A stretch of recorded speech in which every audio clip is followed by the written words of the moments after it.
Arrowhead of the National Park Service, Little Rock Central High School National Historic Site. Elizabeth Eckford interviewed, produced by Little Rock Central High School National Historic Site. Interview conducted by Johanna Miller-Lewis. My name is Johanna Miller-Lewis, and I'm Professor of History at the University of Arkansas at Little Rock. Today is February 4th, 2006, and I'm interviewing Elizabeth Eckford, one of the Little Rock Nine, for the Central High Historic Site Oral History Project. So we will begin at the beginning, and I will ask you when and where you were born. I was born in Little Rock in 1941. Can you tell me a little bit about what your neighborhood and home were like when you were growing up? Okay, for the first 8 years, we lived half a block from Dunbar on Wright Avenue. And in October of 1949, we moved to the house where I live now. It was at 4405 West 18th. And that then was called the West End part of town. And in my neighborhood, there was a huge pine forest at the end of the block, and that's where the Girl Scouts would go for encampments. And the rest of the neighborhood consisted of older homes. There were clusters of one ethnic group and another, and the only separation was that at the end of a white neighborhood, the pavement would stop, and then the Negro neighborhood would start with dirt streets at first, and then I remember around election time, there would be a truck would come around, put some oil down on the dust. And as the years went by, those dirt streets became gravel roads. And then, maybe 30, 40 years later, they finally were paved streets. Mm-hmm. By then, the complexity of the neighborhood had changed. Mm-hmm. In 1951, where there had been a pine forest, an all new white development was built. And that, my street dead-ended there. And we saw the back of that development. It was called Pine Forest. And it was all white. By 1963, blacks began moving into that. And very, very soon, the neighborhood changed ethnically. Mm-hmm. Do you have any particular childhood memories or experiences that stand out in your mind, playing in the pine forest or something? I think the person who was most central to our family for more than one generation was my grandfather. And my grandfather had a store half block from Dunbar, and we lived a couple doors down from him. And then when he moved his store in 1955 to another part of town, we always would go to my grandfather's store on Sundays. And in the year in which there was no school, I spent a lot of time at my grandfather's store. Mm-hmm. And was it a grocery store? It was a neighborhood grocery store. Mm-hmm. My grandfather, over the years, always had something else going. He had a cafe attached, or at the end of his life, he was selling barbecue sandwiches. One time he had a barber shop there. He always had something else going within the confines of the store. Mm-hmm. And who shopped at the store? Was it people in the neighborhood, and we did because we had to go to Papa's store out of family loyalty. Even when we were shopping at the supermarket, we always went and bought something at Papa's store. Tell me about your family. Who were your parents? My parents were native Arkansas. My father was Oscar Eckford Jr., and he was born in Forest City, Arkansas, but grew up in Little Rock and went to Little Rock schools. My mother was born near Pettus, Arkansas, in Lono County. I think it's Lono County. But she always phrased it as down below England, meaning England, Arkansas. And she came to Little Rock as a teenager in order to go to high school because there was no schooling past the 8th grade where she lived. Mm-hmm. And so did both of them attend Dunbar? Yes, they did. What did you learn and hear about Dunbar before you got to go there in junior high? I knew that my mother's experience was not unique. Dunbar still exists today, I think, because the generations of people who would not allow it to be torn down. I know that Dunbar provided the finest education a Negro could get anywhere in Arkansas. I know that there's a whole generation of my mother's age who left small town Arkansas to come to Little Rock, got jobs, found places to live, to support themselves in order to get a high school education. And I attended Dunbar from 7th through 9th grade, but it had, when I first started there, it was a 6-year high school. It was the only high school for Negro students in Little Rock. So that my 9th grade class was the first junior high school graduation class from Dunbar in 1956. Okay. So and most of the teachers, a lot of the teachers had been my parents' teachers. So that even in elementary school, some of those people had been my parents' teachers. They had taught at high school before.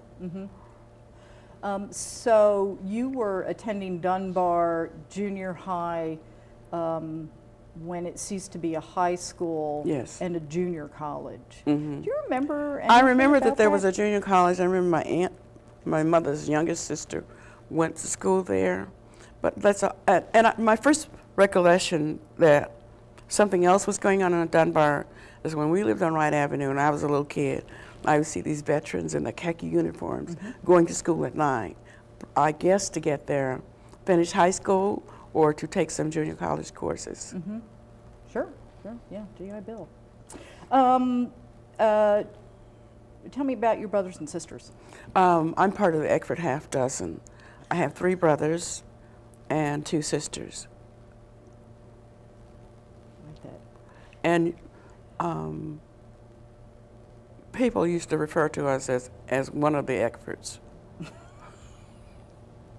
And their ages and names? I have an older sister, Anna, who has always been my spokesman.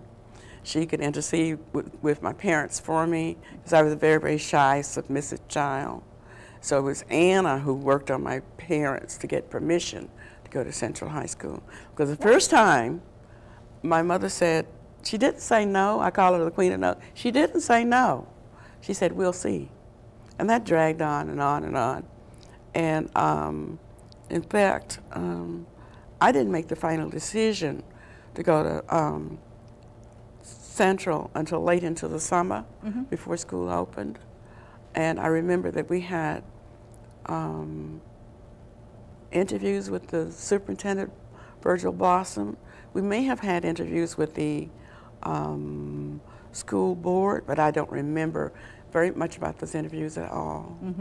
I remember that at some point it was announced that we would not be able to participate in extracurricular activities, and that's the number of people who intended to go got smaller.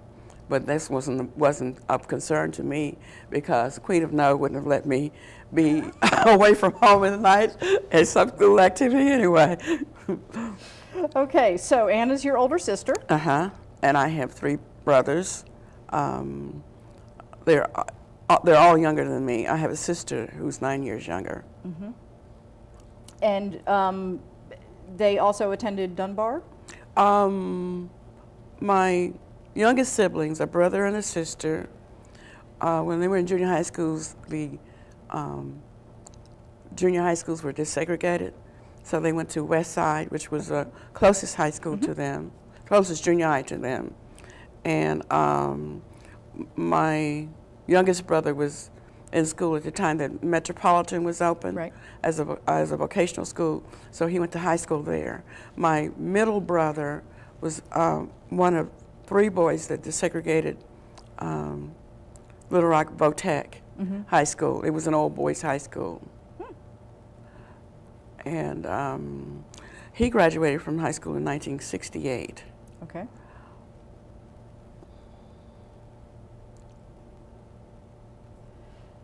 Let me go back for just a minute. Do you know at Dunbar, for the high school, they had different tracks. They had a college prep track, a regular high school track, and then they had a vocational track. I wasn't aware of that. I knew that there were vocational courses there, Yeah. like carpentry, auto mechanics, and bricklaying and printing, which at that time were only for male students, and I knew that they had typing courses. But I wasn't aware that there were different instructional levels at school at all. Okay. So in your neighborhood, I'm sure you had had friends, and what were some of the things you did when you were growing up? I was a Brownie Scout, and our troop leader lived 2 half blocks and a block away. And I remember that my mother respected this lady because she was a PTA worker, and my mother was active in the PTA. So she respected her. But my mother was an overly cautious person. She would always ask us detailed questions about what happened when we got back home from Brownie Scout meeting. And I remember that by the time I was a Brownie Scout, I could sew dog clothes. Excellent. Where did the brownies meet? At Mrs. Brown's house on 20th Street. Okay. And I lived on 18th Street. Excellent. You, in terms of family, both your immediate family and extended family, who were the people in your life that were the most important to you and sort of shaping you as a person and your values? I think probably my parents. And I realized this in my senior years because my sister and I were my sister was always trying to bring them into the 20th century. They were benevolent despots. We were brought up in a very, very strict old-fashioned household. The Eckfords are talkers, so our dinner conversations would be about what was in the news, what was happening in the neighborhood. And we could never, ever contradict our parents, but we could ask questions, though.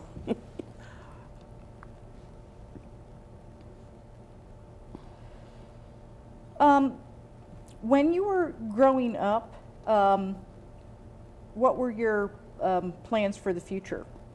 I grew up, and I would think about it today, and it's kind of unusual, I think. I grew up with the understanding that I ought to go to college, I should go to college, and that I would go to college, all the while knowing that my parents could not afford to send me to college. But my grandfather always stressed that further education was the road to opportunity. And he always thought that I should be a teacher because that was a role that he admired and it was something that he could see as a possibility for me. That's great. You have already mentioned some about the neighborhood where you lived, having different clusters of homes of different ethnic makeup. How often did you come into contact sort of with segregation when you were growing up? It was always part of my world. When I was very little, my mother used to take us to the Negro Library, which was located in the Negro section of town, I guess the heart of the Negro neighborhood. It was on what was then High Street, now Martin Luther King Street, and it was near Baptist College, which is a private small Negro college. And I remember that the theater, that there was an all-black theater on 9th Street, and that there were black businesses on 9th Street, and the dentists, the doctors, and so forth were on 9th Street. But I remember that in my neighborhood, when we went to the movies, that we sat in the balcony. That was the only place we were allowed to sit. Did you shop downtown? Yes. frequently? Yes.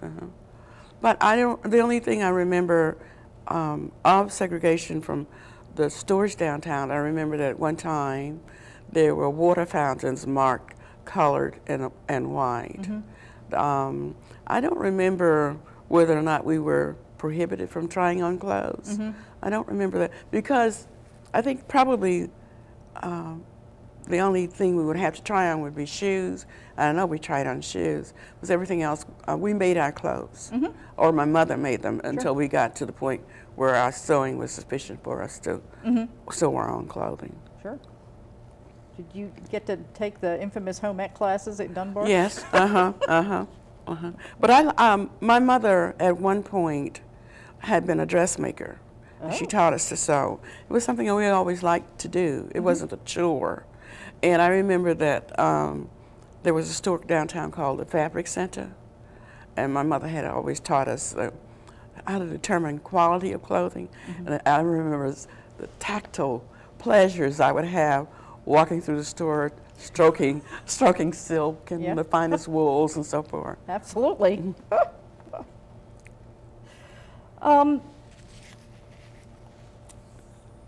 How much of a role did religion play in your family and personal life? I guess it was something that kind of was taken for granted. That this is part of the ordinary routine of everybody going to church, and it was in a way a kind of social outlet for us because they had a children's choir. They may have had some kind of meeting during the week for teenagers.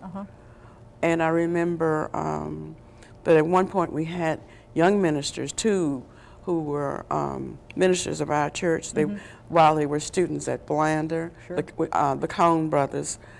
James Cone now is a famous black liberation theologist, and he was one of the ministers at Allen Temple, the small church I went to within the neighborhood.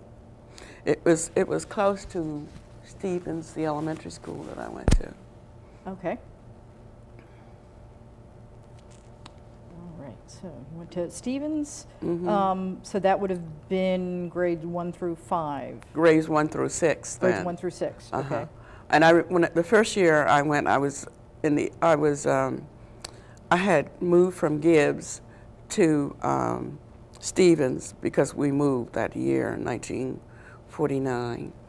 We moved in October, and I remember that Stevens was a white wooden building, and the next year they built the new school, a brick building.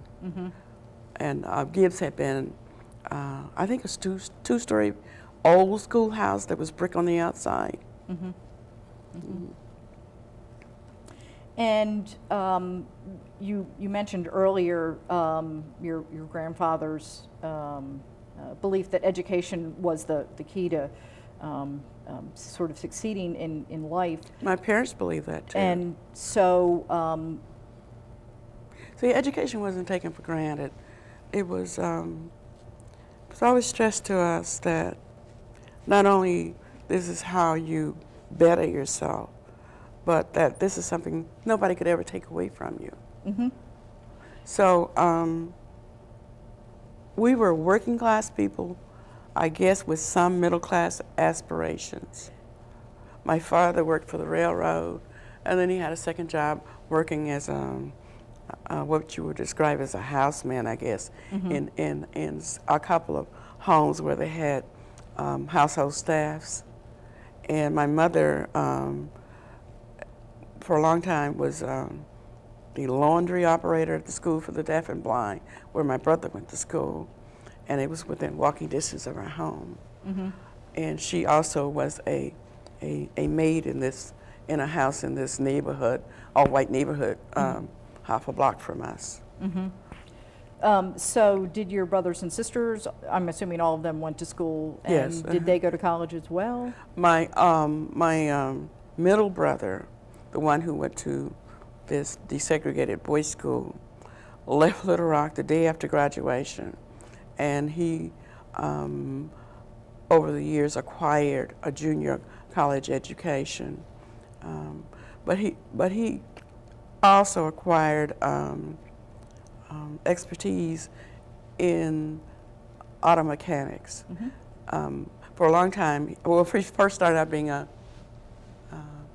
mechanic helper at the fire department, and then eventually he was a truck mechanic, and eventually he was supervising mechanics. And his last job, he was in management.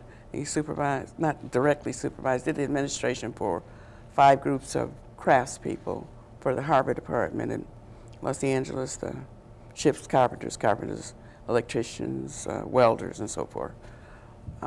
That's the job he retired from, and he's still in California. And my youngest brother moved to California right after graduation, and he was drafted into the Army. Was the moving a result of anything specific, or just My wanting to get out of brother, the South? my brother, like me, wanted to be outside the South because of the horrible experiences he had in high school. He wouldn't even go. He had a scholarship to Fisk. He didn't want to be in the South at all. Okay, so moving forward a little bit, we talked about you going to Dunbar for junior high. What did you know about Central or Little Rock Senior High before you went there? Well, it was kind of located midway between downtown and our house, or midway between our house and my grandfather's store. So I passed by it all the time. The neighborhood was familiar. I knew that some of my neighbors, the white neighbors I had, went to Central High School.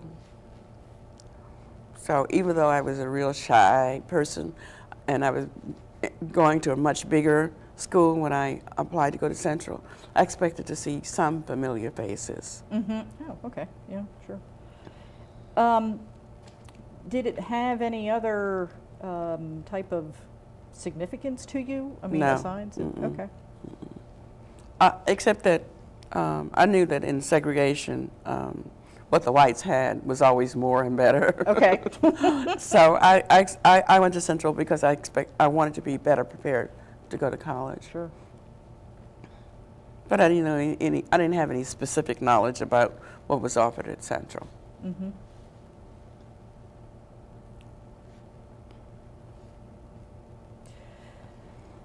Did you or your family belong to the NAACP, the local chapter? My father says that he was a member, but I wasn't aware of it. My father is a joiner, so he may have joined, and he wasn't active in it, I know that, before we turned to the NAACP because of the opposition against us and when we didn't get into school. But I know that I knew who the Bates were because we read their paper, and their pictures were always in the paper. But I'd never met them before my attempt to go to Central. Okay.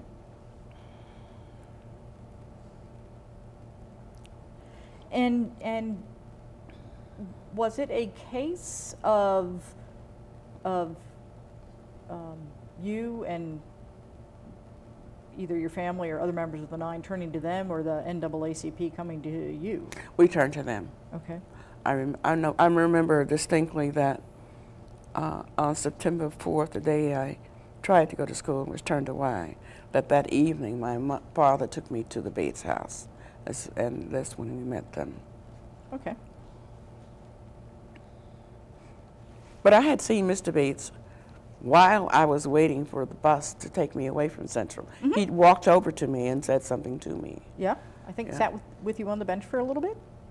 I don't know. I don't remember him sitting there, but I remember him walking over to me. I remember him pulling back his coat and showing me that he was armed, and he asked me to go with him. But even though his face was familiar, and I knew he was connected to the state press, the newspaper, and probably connected to, the Bates name was connected to the NAACP. He was a stranger to me, and so I didn't go with him. Listen to Mom, don't go with strangers. Yeah. Okay, so if we could back up a little bit again, you mentioned. When this is edited, you're going to have to put bits and pieces together. Oh, that's okay. To make a continuity. You mentioned talking about news and things like that around the dinner table. So, were you familiar with the Brown versus Board of Education decision? When Just it in a turned very, down? very general way, yeah. Yeah, and I think it probably, the only direct connection I remember is that I remember schools in Hoxie were desegregated. I remember some news about that.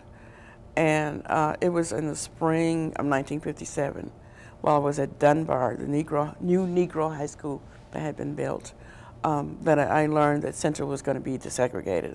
And the teachers said that those of us who would be interested should sign this list, and so I did. But I certainly knew that I'd have to have my parents' permission.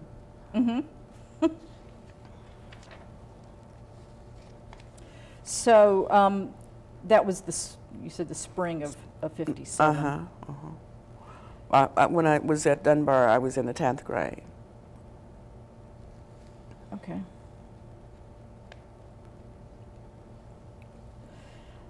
And so you signed a list, put your name on a list about wanting to attend Central.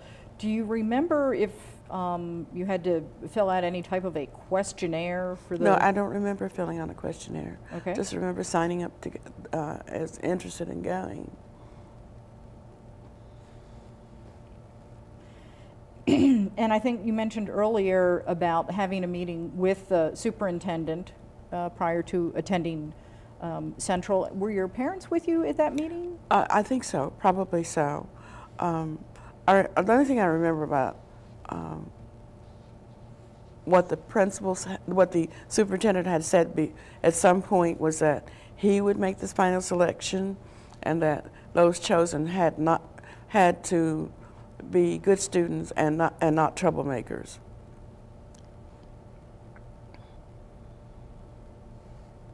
I was a good student because that was what was required of the Eckfords. So at that point, were there more than 9 students under consideration? Oh, yes, Yeah? there were Okay. a lot of students. Probably more than 100. Okay.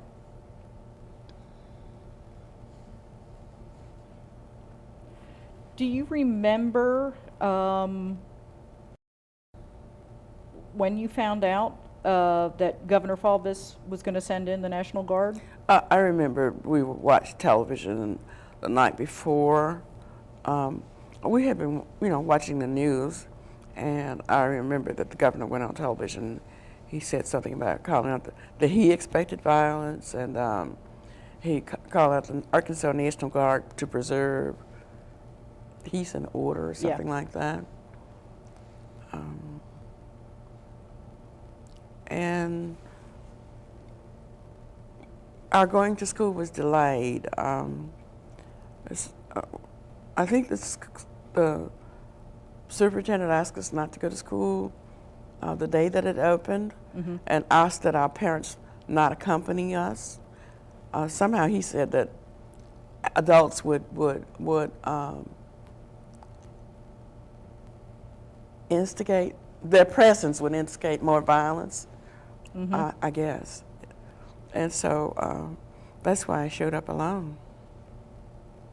Besides that, we weren't a group of people. Right. We were individuals acting individually.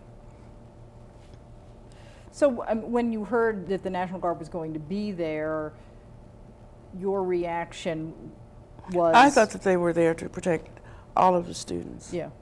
In fact, it didn't even occur to me that they wouldn't protect me. That wasn't even a possibility in my mind. By the way, I was in Lincoln, Nebraska at a teacher's seminar, and they had some materials, and they had a picture of a National Guardsman walking with me, and this is something that Craig Raines has said he had a picture of, And when he showed me the picture, it was a National Guardsman walking away from me. And I've looked at archival footage of that time. I never saw a National Guardsman walking with me. Nobody wrote that a National Guardsman was walking with me, yet there exists a picture of a National Guardsman walking with me with some material somebody has promulgated.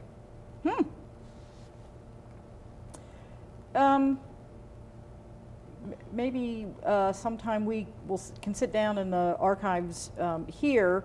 We've got some of the footage. We've got footage from 2 of the television stations, and then I have these photographs that a student photographer for either the Central Yearbook, I think it was the Central Yearbook, took. Charles Teague was in my history class, and I remember him being right in front of me as I was walking. Oh, excellent. You know who take the photographs. Yeah, Charles Teague. Okay, so we'll have to take a look at those together. Teague. He sat across from me in another row in Miss Penton's history class. Okay. And many years later, I saw a picture of me standing at the desk of the history teacher. And I do remember briefly that we saw a flash one day, and this was a picture taken surreptitiously by a student. Really? Yes, it's in one of Will Count's publications. Yeah, I'm familiar with the photo, but I didn't know. That's really interesting. So yeah, we'll have to go through some of those photographs because I'm sure you know a lot more about them than we do. So. Oh, you asked me once about the Thanksgiving picture, obviously Poe's picture, Thanksgiving dinner at the Bates house, and was that Wiley Branton. And I saw another photo of identifying Wiley Branton. That is Wiley Branton. Oh, okay. The senior. Sure. Who's in that at the one end of the table in that photograph. Okay. So I don't. Let me go back for a second because that's all right. They're gonna have to piece it together anyway. Don't want to put. I don't want to put words in your mouth. Mm-hmm. So you don't remember having anybody from the National Guard walk with you? No, I don't remember anybody walking with me. I remember there was a pack of press in front of me with cameras in my face and people howling directly behind me. I felt like they were right on my heels. And when you went to, when you were able to get to the bus bench and sit down, you've mentioned Mr. Bates. Do you remember anyone else speaking with you? Terrence Roberts walked over to me because he had come by himself and asked me would I walk with him. Well, you know, in junior high school, I used to walk part of the way that Terrence walked home, and I knew that he would turn off before the bridge. And I didn't want to walk away from there with anybody because I felt like if I was walking, there would be fewer people to see what might happen to me. Right.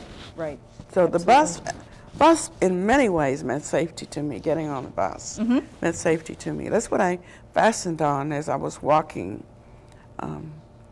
to the bus stop. Sure. Any of the reporters talk to you? I remember people that who were later identified as Homer Biggers and Benjamin Fine, who were later identified as education writers for the Washington Post and New York Times. Right. And I remember them being right beside me and talking to me. And one may have put a hand on my shoulder, comforting me. And I do remember one of them said, "Don't let them see you cry." I think somebody took a close-up picture, and even with those sunglasses on, they could see that my eyes were tearing.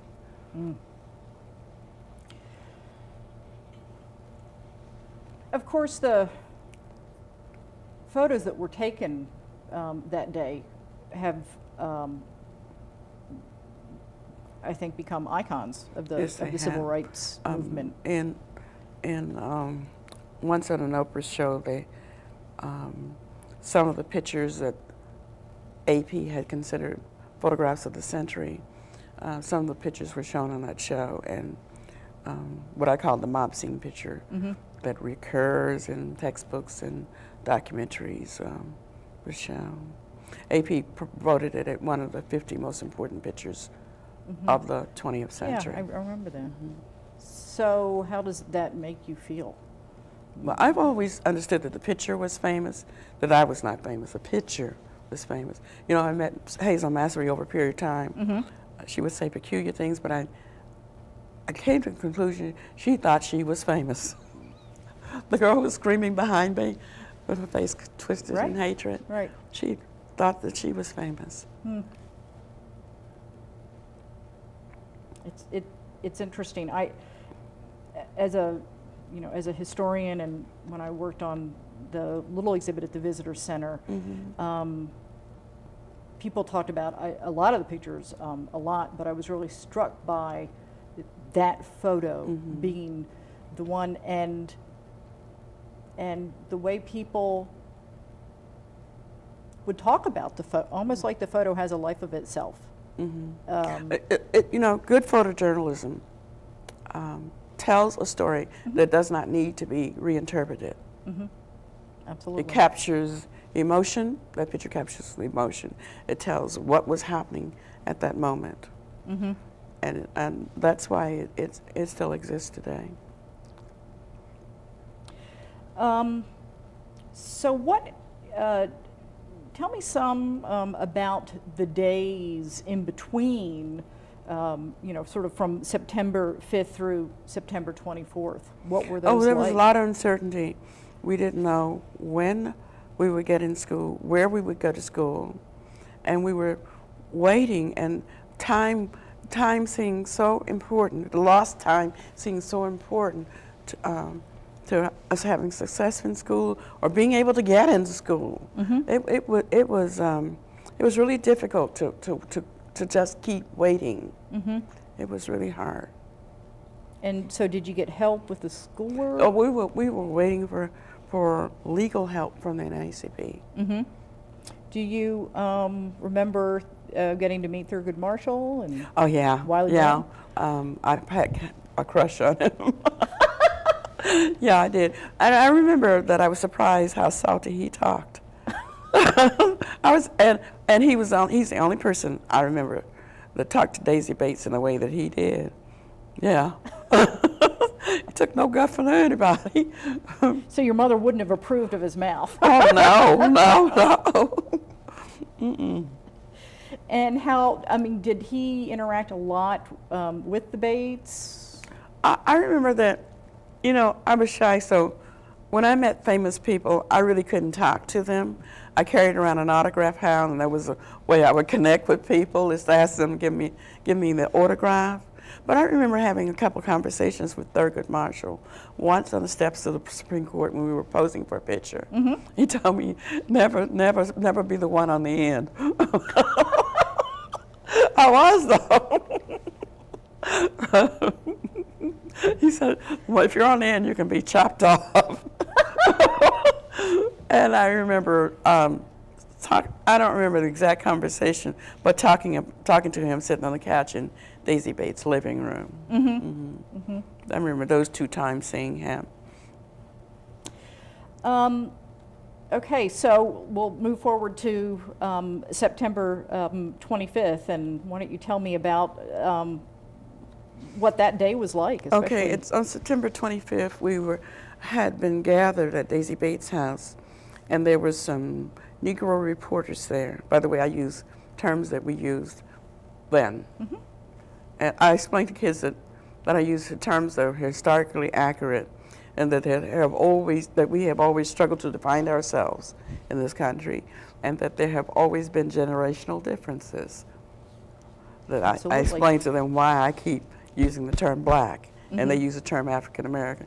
I tell them I actually know some Africans up close and personal. And Africa's not a country, it's a continent with many different ethnicities. When I did the Dunbar exhibit, and we sort of, you know, had a lot of the same questions on terminology, and Dr. Davis said, I guess I don't really care what you call me as long as it is with respect. Okay, so you're waiting at Daisy Bates' house for the Army to come, I guess, to pick you up?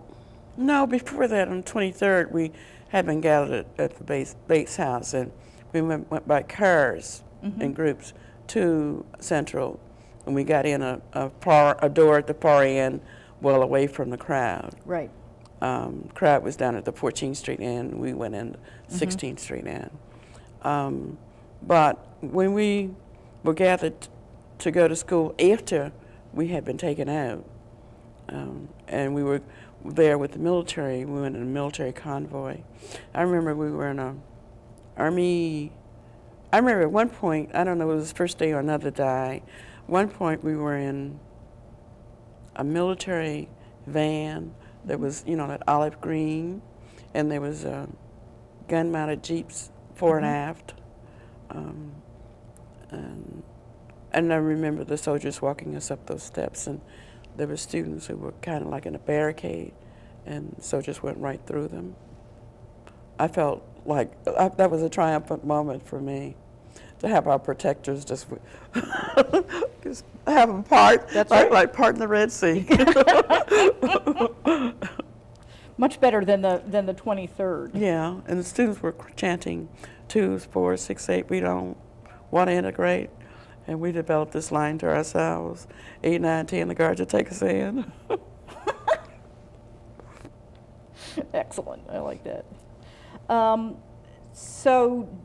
What do you remember about sort of the school part of all of this? What classes? Okay, the first time we went in, September 23rd, students were in classes. There was nobody in the hallway. And so we went to look for the principal's office, and then we went to various classes from there. We had been enrolled over the summer by the registrar without having ever gone into the school. And so they just took you all to your classes? I don't know whether individuals took us to our classes or they gave us the room numbers. I don't remember anybody escorting me to a class. As big as that building is, there may have been somebody showing us the way on either day, either the 23rd or the 25th. So on the 25th, you didn't have soldiers take you to your class? I don't remember that. Okay. I don't remember that. And in fact, my memory of the soldiers is that they were always well away from me when I was at a locker. They were like across the hall. And until I went back into the building years later, it seemed like they were so far away. Sure. Wow. They were never close to us. And so then perhaps this idea of the soldiers as protectors is not really correct. I think their presence kept adults from being able to get in the building. And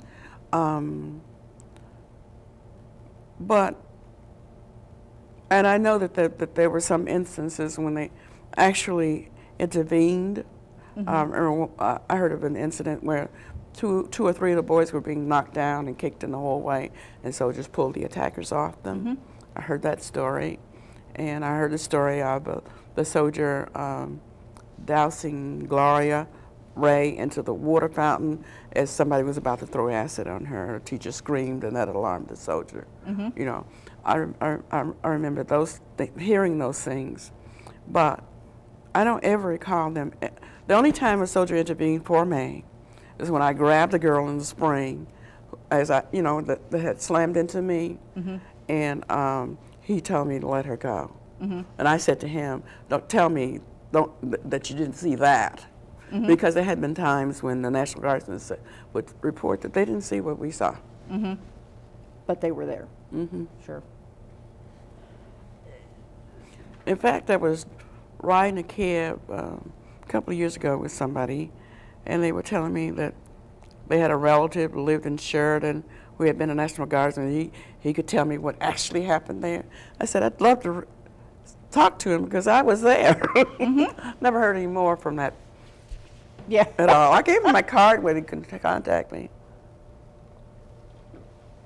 But I never heard any more about that.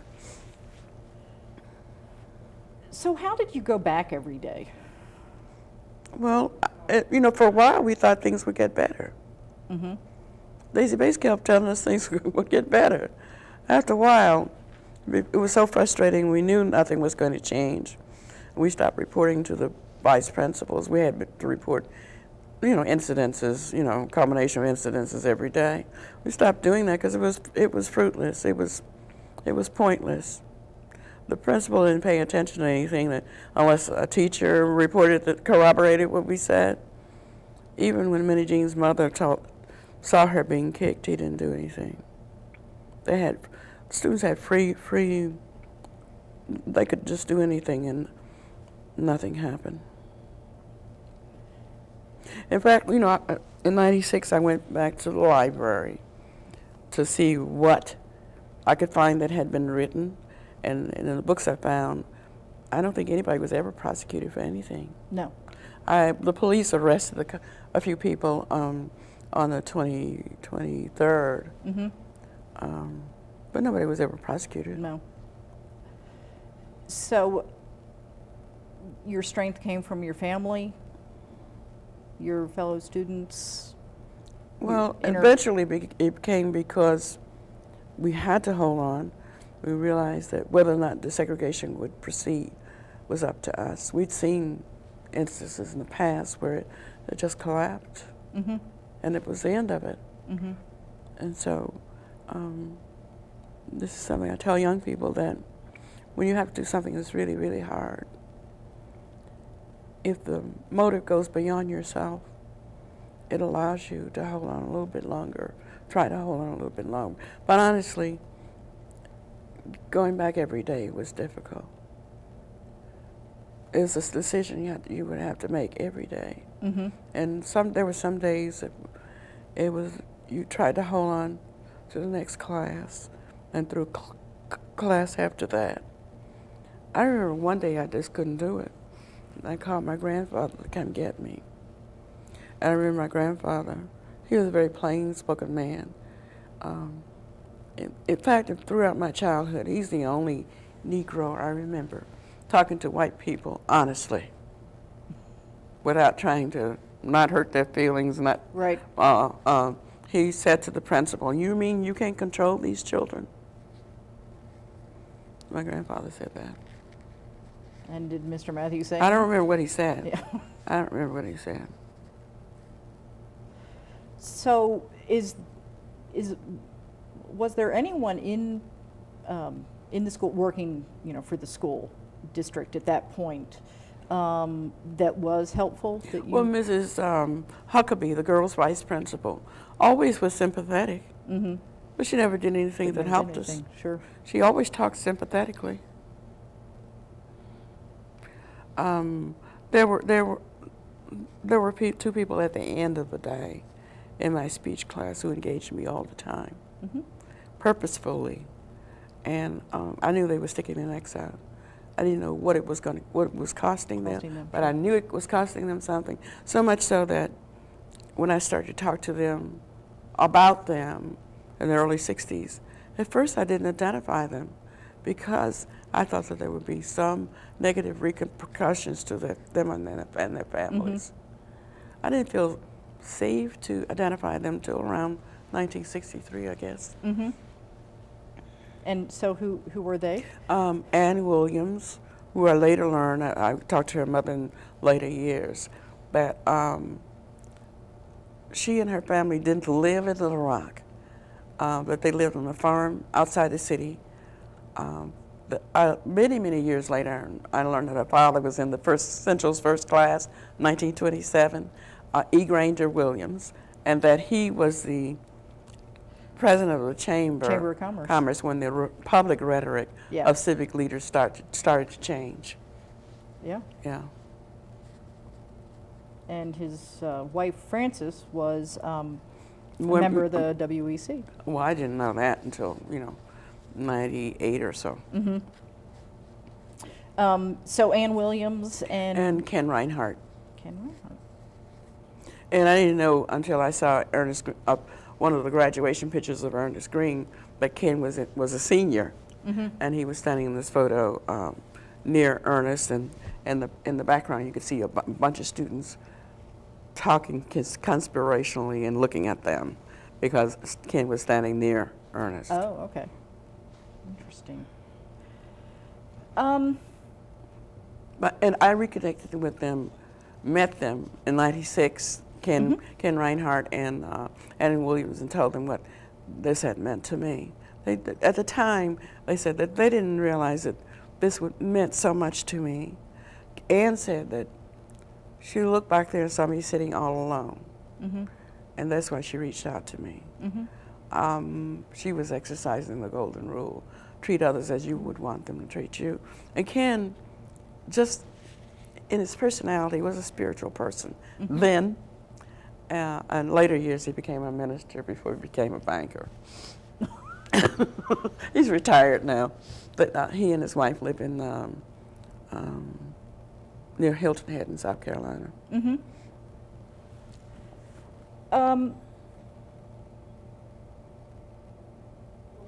What about all the other students? I mean, were they sympathetic? Were they not sympathetic? When we first went into school, there were friendly overtures from students in every class. There was somebody who was friendly. There were always people calling your names.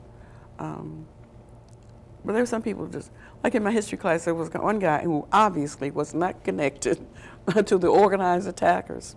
He greeted me every day, and then he was through harassing me.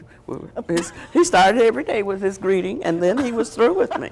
And he was just somebody who wasn't connected at all. Right. Get his 2 cents. But I remember this history class more than any other class because it had the sons and daughters of the local gentry in that class. And the superintendent's daughter was in that class. And I remember that I always saw the backs of the students. The only student I ever said anything to was Charles Teague, and I asked him about the picture where I stuck my tongue out. Did he use it? He said no. When he was with these photographers in front of me, for a long time I disliked the press very much. I can imagine. Until I better understood what their role was to be. So people have talked about, well, there is an organized group, and they're the only ones that cause trouble, and all there were other people who, when we were being hurt, obviously felt like we were getting what we deserved. But the majority of people turned their backs, and I didn't see them react to what they had to have heard, had to have seen. Yeah.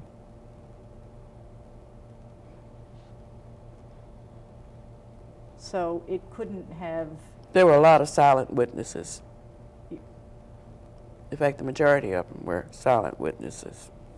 Because, I say that because the attacks most of the attacks on us happened in the hallways. Majority of them happened in the hallways. I remember when we were scalded in the gym shower. Back then they didn't have any partitions in the gym shower. It was just open. But I didn't hear a peep out of the girl on the right of me or the left of me. So they had to have been warned before the water turned suddenly scalding hot. They had to have been warned. Even if they weren't the perpetrators, they had to know. There was not one tiny exclamation of surprise when that would happen.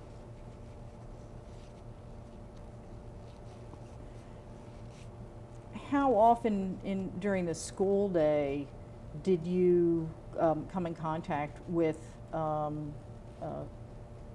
other members of the Nine? Only at lunch and gym.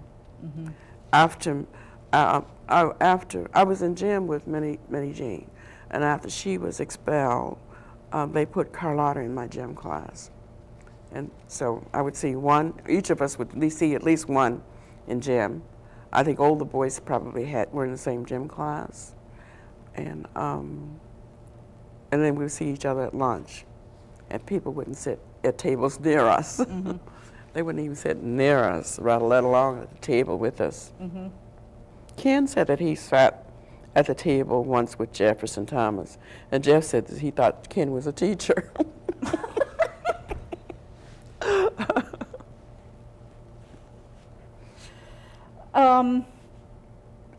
So one of the things I guess that happened during the year was I guess Daisy Bates became a resource for all of you? She represented the NAACP in our eyes. Mm-hmm. Because she was there, the one interacting with us all the time. Right. And we thought something would happen when we reported what happened to us, and it didn't make a bit of difference. Not one bit of difference. So has her role been exaggerated? Yeah. Yeah. Because when I look back and read her book, Long Shadow? Long Shadow of Little Rock, she phrases it such that people get the impression that she was connected with us before, mm-hmm. and that she provided training and leadership. Actually, the only training we had was our parents training us to be whoever we were, and Jim Lawson came down from Nashville and after we had been in school, taught us some nonviolent techniques. That's the only person who purposely gave us some training, other than the way we were raised. So, more a case of maybe her house being used as a place just to go and hang out? Well, it was our connection with NAACP, mm-hmm. because the NAACP's legal help was important. Mm-hmm. But she had no connection in directing how the cases would go or anything like that. Well, right, yeah. Some of our parents were very impressed with her, but nobody was that naive. Yeah. Now, some of our parents were very, very naive. My mother was so impressed with Daisy Bates. She a couple of times went over her house and cleaned her house for her. Really? Mm-hmm. Mm-hmm. Yeah. And my father felt like she was one of the few people sticking the necks out for us. By the way, if you get an interview from my father, you really will have done something. He talked to Melba Patillo for a story she did in '97. But other than that, he won't return phone calls. Well, so I haven't gotten, none of the parents mm-hmm. have given interviews. Mm-hmm. Mrs. Walls said she will, but since she's mm-hmm. in Colorado, we mm-hmm. haven't been able to do that yet.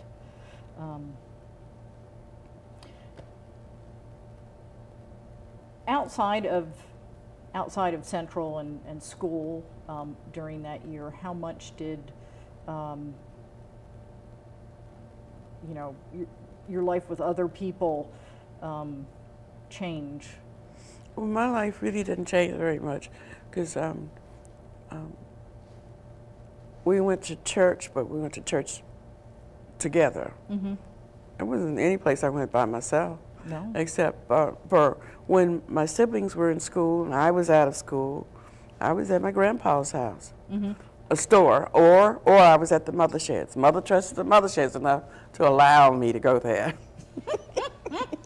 My father took me and my father picked me up. Mm-hmm. Once, though, my mother told me not to ride the city buses, and it was well into the summer, I guess, or late spring. And I figured it doesn't matter now, mm-hmm. In the year schools were out. So I got on the bus, and lo and behold, when it was getting close to the time for me to get off, so I heard somebody say, "There's that such and such." Mm-hmm. And when I got off, they got off with me and threw rocks at me. But within a block, I was in the heart of an old black part of town, so they left me. Mm-hmm. My attackers did.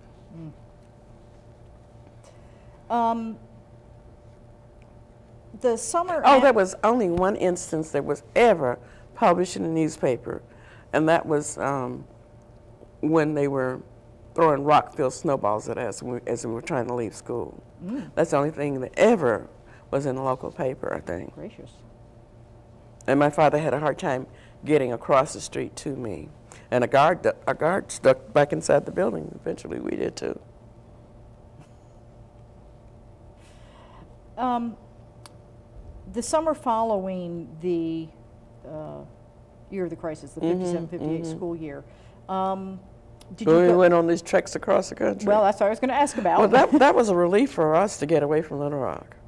I guess they were fundraisers for the Naacp, because everywhere we went, it was something connected to the Naacp. So I just surmised that these were fundraisers for the Naacp. At one point, we were somewhere with the Improved Benevolent something of the Elks announced that they were giving scholarships to each of us.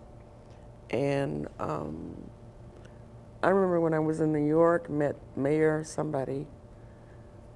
I met Dag Hammarskjöld, and I was really impressed. He was Secretary General of the UN. Yeah. And he signed my little autographed dog. It was at some lunch or something other. And I really couldn't connect with people. I was socially awkward. I really was, besides being shy. I was socially awkward. So, because a couple of people have talked about going to New York that summer. And I remember it was Cleveland, New York, and Chicago. I remember those three places. Okay. And I remember Cleveland because later on when I went to an all black college, or majority black college, there were a couple people who said they remembered me from that summer. oh, okay. A couple of Ohioans. I think I guess it would have been in the late spring, early part of the summer, the NAACP awarded you all their highest honor, the Spingarn medal. And there is a story that you all refused to take it if Mrs. Bates was I not think there were awarded. some parents who wrote letters like that, who had been urged to, and wrote letters like that. But only thing I remember that there was this woman, somebody who worked for the Harlem something newspaper, and she tried to get us to say that Daisy Bates was like a mother to us, and we refused to do that around that time. But that was happening. So that was a... So, but I was completely unaware of this campaign to make the Naacp give her the Spingarn too. I wasn't aware of that at all. Interesting.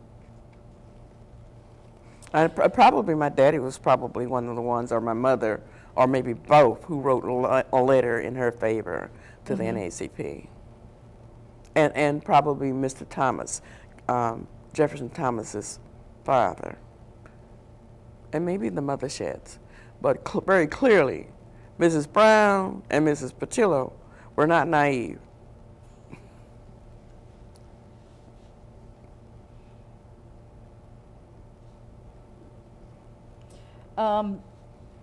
So the summer of '58 is over, and it's time to go back to school, and all of a sudden the schools end up closed for the 58-59 school year. So what did you do that year? I remember I saw a lot of Daisy Bates and was at her house a lot.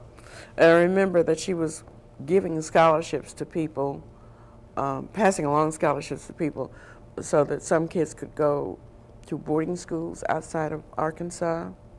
It was many, many years later that I realized that these things had probably been tendered for us. By then, there were at least 4 or 5 of the 9 still in Little Rock. Some families had left because the parents had lost their livelihood. Right. They left without any assistance from the Naacp. So she had something vested in trying to keep you all in Yeah, people Arkansas. used to contact her to connect with us. And that pattern persisted well into the 60s. And I asked somebody, why are you contacting her to get to me? I was angry by that time. And what about, did you all ever come in contact with the national office of the NAACP? I mean, Only when we went to national convention and were given the Spingarn medals. That was my only contact with them. There was a man named Clarence Laws who was a regional director for Arkansas and Louisiana that I saw occasionally in Little Rock. And then the Naacp attorneys, Wiley Branton, Thurgood Marshall, and Chris Mercer.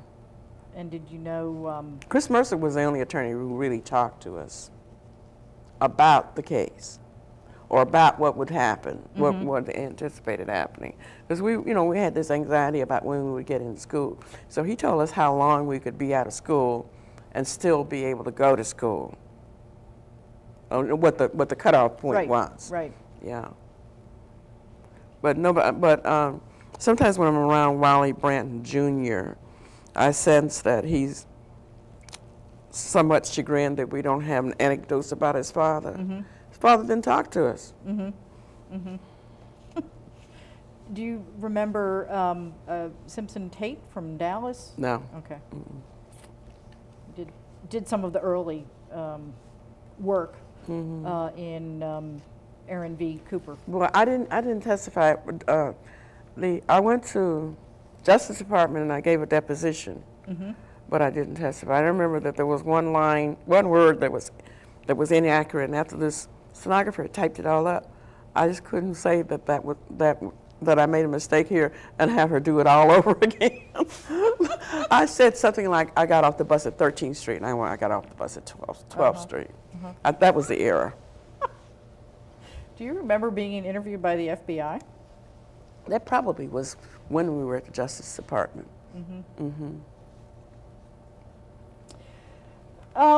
So during the lost year, you remained in Little Rock, and did you? I took correspondence high school courses. Okay. French from the University of Missouri, and English and some other subject. Oh, algebra. from University of Arkansas at Fayetteville. I had these correspondence courses, and I had a tutor. We had volunteer tutors from Bolander Smith College, and this is one thing that I had this one social thing my mother allowed me to do. Art Dennis would take me to the building that's on the state capitol grounds that had something with Arkansas Education Association. Well, they had a foreign film club that met once a month. And so I got to go see these films. Oh, okay. And the sort of near the end of the lost year, there's a big dust up in the press because of this teacher purge from the school board. I think it was the purge of those 44 teachers and administrators and the closing of the schools. Those two things made white people feel like they were involved when they didn't feel like this involved them at all before. So that's what it took to make them pay attention. I think so. Make them speak up. Because before that, the only voices you heard were the voices of the organized segregationists. And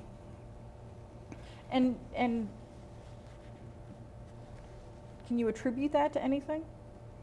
In Elizabeth Eckford's, she was the first academician to write about this in something she edited, papers she edited on the subject.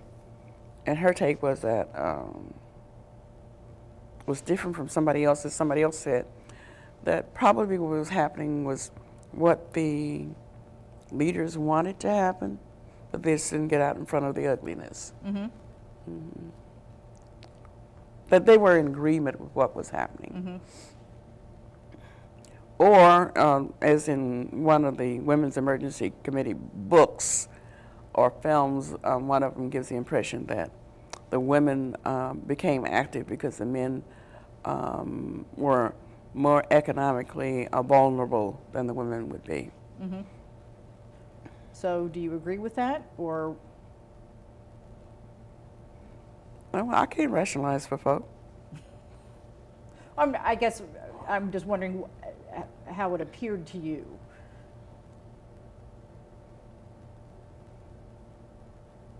Well, as a kid, I thought what was happening was what majority wanted to happen.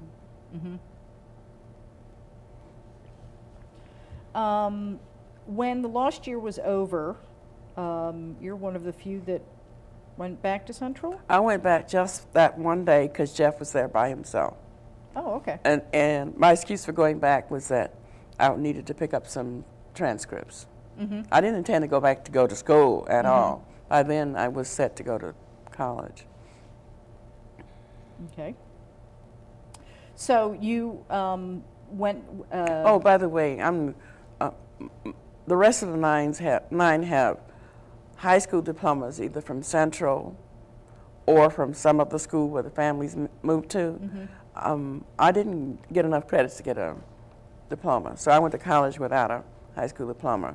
It was years later when I didn't have a BA or a GED that an Army recruiter took me to Saline County to take the test so that I could get the GED. Because apparently in Pulaski County you couldn't just take the test and get the GED. So that was done for because the military required women to have either a diploma or a GED. Okay. So I tell some students that, one of the things I tell them that if you haven't been good to yourself, it's not too late. Education is your investment in yourself. Absolutely. So where did you go to college? First school I went to was Knox College in Galesburg, Illinois. It's in the northwest corner of Illinois, a very small school. And again, there were only 9 Negro students there. There were some other foreign students there.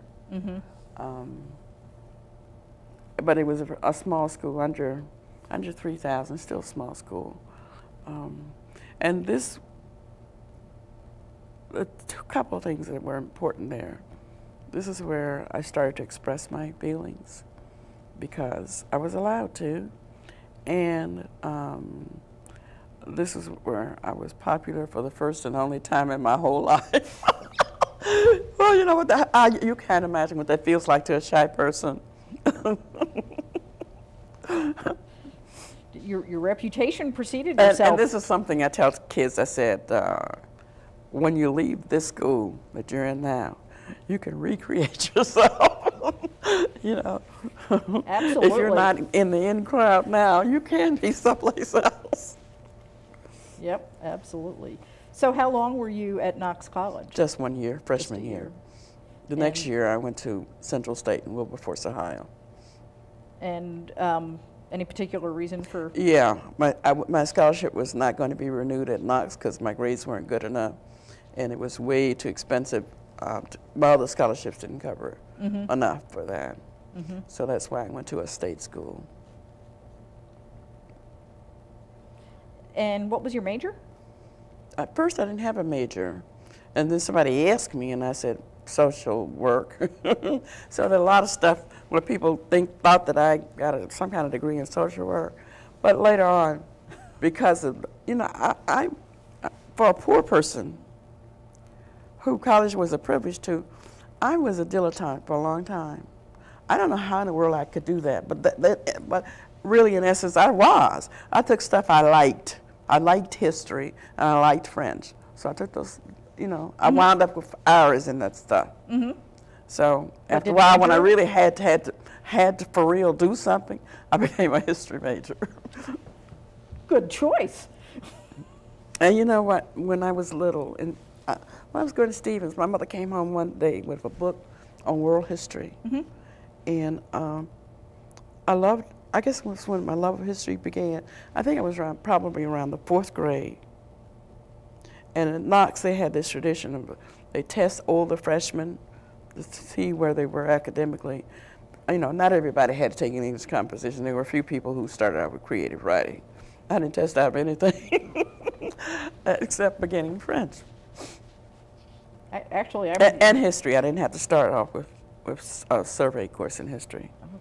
The exact same thing. I tested out of French and out of beginning French, and that was it.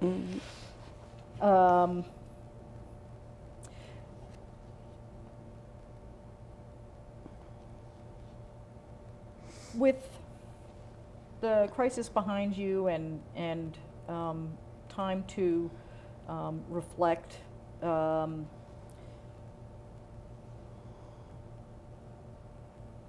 how did the crisis leave you feeling about? It was something that I felt like was no longer part of my life for a long time. There are people who've known me for years and did not connect me with that at all. Because, you know, it's not something that usually comes up in conversation. Yeah. No. And so I felt like it was not a part of my life. I didn't realize till probably in the 1980s that the impact that it had had on me. Because I would have recurring depression. But I never made a connection with that. I was never diagnosed with PTSD until 1980. Yeah. Yeah. Probably the, what do you call it, DSM, Diagnostic and Statistical Manual. Yeah. Probably by that time had got these clusters of syndromes that they named PTSD, and they had thought the soldiers only had it, called it combat fatigue, probably in the 40s or so, 50s. So now I had something that I could name. Did it make it any better?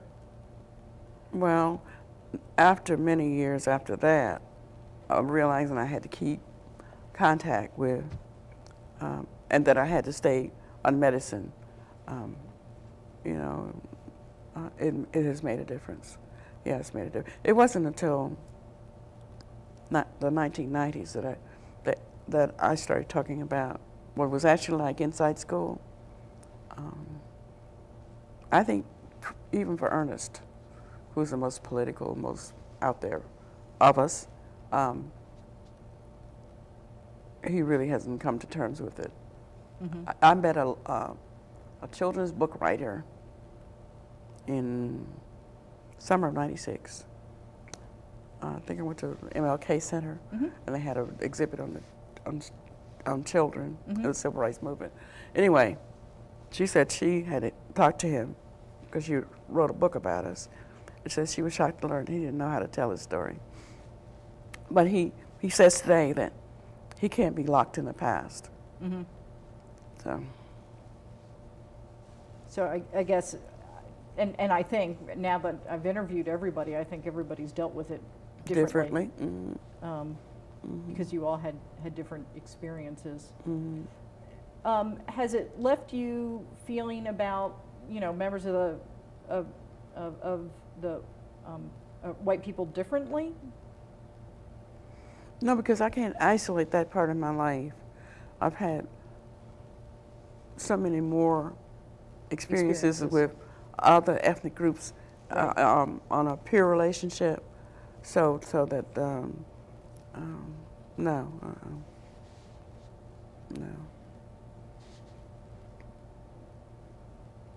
In fact, you know, it's hard for me to remember the names of our most persistent attackers, but when somebody names a name, there's immediate emotional memory.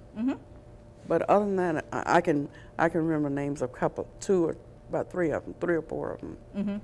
But other than that, and then later on, I forget those names too.